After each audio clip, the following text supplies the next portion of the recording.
Hari imihango imwe n'imwe yajyaga ikorwa mu migenzo ya Kinyarwanda, uyu munsi ikaba itagikora. Yarigitiye he? Ese ni ukubera iki batayikora? Uyu munsi ndashaka kubagezaho umunsi mukuru wajya gukorwa cyangwa se umuhango wajya gukorwa mu Rwanda rwo hambere witwaga kurya ubunyano. Ese bana, babyeyi, umuhango wo kurya ubunyano waba ugihari? Wagiye he? Wakendeye ute? Ndashaka ko tumenya uyu munsi uyu muhango wakorwa gute, wagenda gute. Ndabakunda cyane. Nshuti bakunzi b'uru rubuga cyangwa buno muyoboro wacu wa YouTube, uyu munsi reka turebere hamwe icyo bita kurya ubunyano. Iyo abana bahinguye bajya mu rugo. Uyu munsi mukuru wakorwaga iyo abana babaga bahinguye bakajya mu rugo. Hari uruhinja bagasanga babateze intara bayishyizeho ibyo kurya.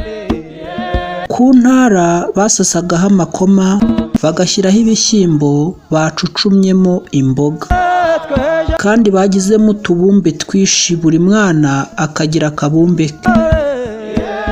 Akabumbe kose babaga bakageretseho agasate k'umutsima. Umutsima ndizera ko musobanukiwe Abanyarwanda. Bakazana amata y'ishyushyu n'ay'ikivuguto bagaterekaho. Abana bakaza bakabaha amazi bagakaraba bakarya, bakabaha n'amata bakanywaho. Uko babaga bangana kose barabahaga. Kuko kurya ubunyano. Kubyita ubunyano rero ni uko babaga babigizemo utubumbe twinshi tumeze nk'utw'umwananya impande zose. Iyo abana bamaze kurya ntibabaha amazi yo gukaraba, baraza bagahanaguriza intoki zabo ku mabere y'ababyeyi babo bagira bati urabyara abana benshi, abahungu n'abakobwa. Nuko abana bakita uruhinja amazina yabo uko umwana ashaka kwita umwana. Abana ntibahitaga bataha imuhira, na nyina w'umwana ntiyahagurukaga aho yicaye keretse umwana abanje kunnya cyangwa se ngo anyare. Nyina aba yamuhaye amata, yamuhaye ibere agira ngo annye cyangwa anyare vuba.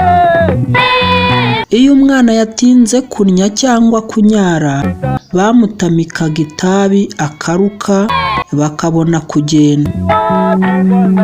Kugenderaho ni ugusubira, ni ukumusurira nabi.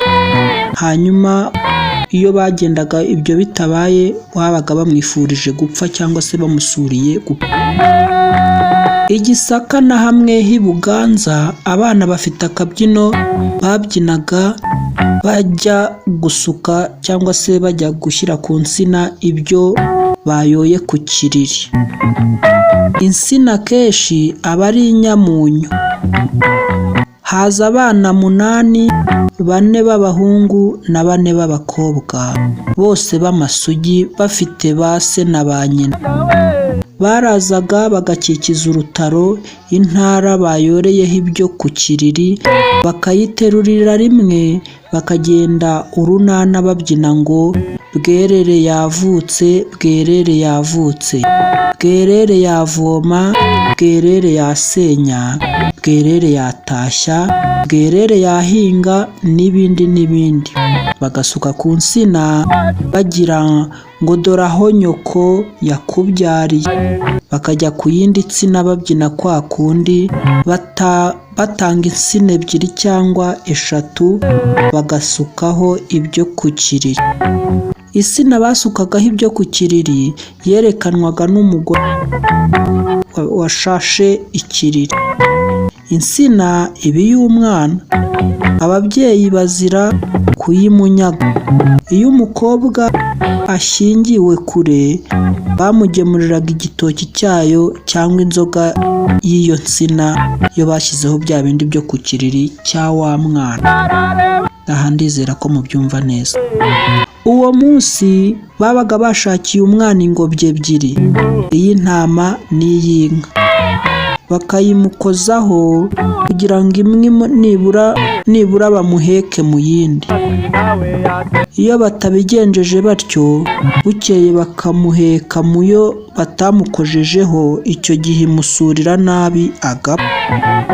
Umwana w'uruhinja iyo afite mukuru we ku munsi wo gusohoka, baramumuhekeshaga kugira ngo bazahore barutana, umukuru ntarutwe na murumuna we bitewe n'uko yazingamye.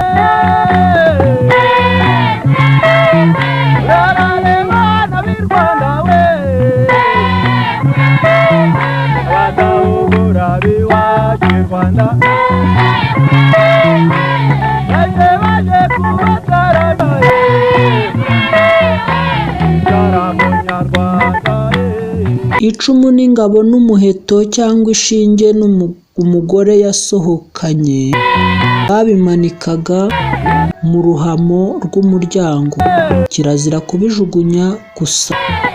Ngayo nguko ay'umuhango w'ubunnyano wabagaho mu Rwanda rwo hambere, ariko uyu munsi ukaba utakigaragara henshi. Ntekereza ko ahenshi nta n'uwukihaba. Uwo muhango dusigaye tuwumva mu migani cyangwa mu makinamico amwe n'amwe yo hambere. Ndabakunda cyane, ciao.